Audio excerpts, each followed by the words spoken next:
Assalamualaikum warahmatullahi wabarakatuh. Di antara keistimewaan yang terdapat di bulan Ramadan ialah kemakbulan doa bagi orang yang berpuasa. Namun begitu, ada satu perkara yang perlu kita ambil perhatian, iaitu sebab terhalangnya kemakbulan doa, iaitu kerana sumber harta yang haram. Seperti mana yang disebutkan di dalam hadis Nabi SAW.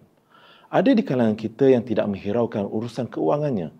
Ada yang masih terlibat dengan transaksi riba dalam pembelian rumahnya, keretanya, kad kreditnya dan modal perniagaannya. Bersihkanlah harta kita dari sumber yang haram, berhijrahlah ke institusi yang patuh syariah. Mudah-mudahan dengan asbab tersebut, doa kita akan dimakbulkan oleh Allah Subhanahu Wa Taala. Kehidupan lebih baik bersama. Wallahu a'lam.